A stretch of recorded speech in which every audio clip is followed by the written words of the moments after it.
আসসালামু আলাইকুম। সহজ কিছু উপকরণ দিয়ে ঘরে থাকা কিছু উপকরণ দিয়েই তৈরি করে নিচ্ছি একটা নুডলস, যে নুডলসটা খেতে অসাধারণ লাগে আমার কাছে, আমার ফ্যামিলির প্রত্যেকটা মেম্বারের কাছে। তো আমি এখানে 3 প্যাকেট নুডলস নিয়েছি। যে কোনো নুডলস তোমরা যে কোনো কোম্পানির নুডলস তোমরা ইউজ করতে পারো। আর এখানে আলু কুচি করে নিয়েছি, দেখতে পাচ্ছ কিউব আকারে। তো এই আলুগুলোকে আমি সেদ্ধ বসিয়ে দিচ্ছি। তো এই পানিটার মধ্যে লবণ আর তেল দিয়ে আমি আলুগুলোকে সেদ্ধ করছি। এই পানিটার মধ্যেই আমি আলুগুলোকে যখন সেদ্ধ হয়ে যাবে ছেঁকে নিয়ে এর মধ্যেই আমি নুডলসগুলো দিয়ে নিব। এরপরে আমি তৈরি করে নিচ্ছি হচ্ছে ডিমের মধ্যে কাঁচামরিচ কুচি আর সামান্য লবণ দিয়ে আমি ডিমটাকে খুব ভালোভাবে ফেটে নিচ্ছি। ফেটে নেওয়ার পরে ডিমটাকে আমি ভেজে নিব।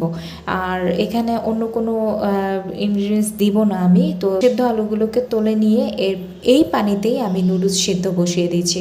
তো অন্য একটা চুলায় আমি কি করছি, ডিমটাকে ভেজে নিচ্ছি। ডিমটাকে শুধুমাত্র তেলের উপরে ভেজে নিব, একটু কড়া করে ভাজবো। তো নুডলস সেদ্ধ বসিয়ে দিলাম আর এর মধ্যে আমি কড়াইতে সামান্য পরিমাণ তেল দিয়েছি আর পেঁয়াজ কুচি নিয়ে নিচ্ছি। পেঁয়াজ কুচি, কাঁচামরিচ কুচি, আমি সামান্য আদা রসুনের পেস্ট নিয়ে নিচ্ছি। আর এটাকে খুব ভালোভাবে ভাজাভাজি করতে হবে যাতে রসুন আদার একটা স্মেল থাকে, সেই কাঁচা কাঁচা স্মেলটা যাতে না থাকে। তো এর মধ্যে আমি দিয়ে দিচ্ছি ফিশ সয়া সস। এই সয়া সসটা দিলে নুডলসের টেস্টটা এত বেশি বাড়িয়ে দেয়, আমি আসলে তোমাদের কি বলতে বোঝাবো। এটা একটা ফিশ সয়া সস খুবই মানে নুডলসটাকে অসাধারণ করে দেয়। তো এটা তোমরা স্কিপ করতে পারো, তোমরা নর্মাল সয়া সসও ইউজ করতে পারো, নো প্রবলেম। তো এর মধ্যে আমি দিয়ে নিচ্ছি আলু সেদ্ধগুলোকে খুব ভালোভাবে ভেজে নিব। আর তোমাদের ভাইয়া যেহেতু মশলা খুব কম পছন্দ করে, তাই আমি এখানে 1 প্যাকেট নুডলসের মশলা ইউজ করছি।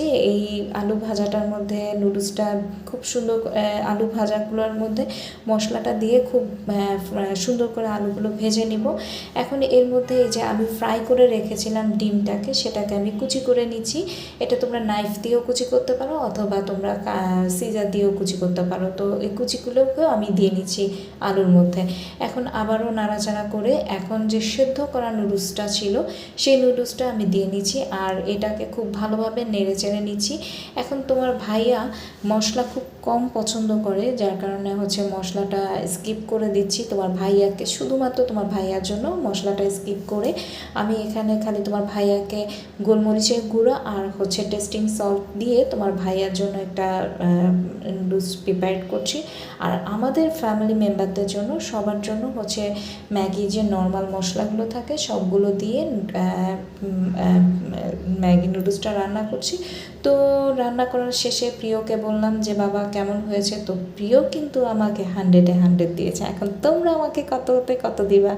তো ছোট্ট একটা ভিডিও নিয়ে চলে এসেছিলাম। আল্লাহ হাফেজ।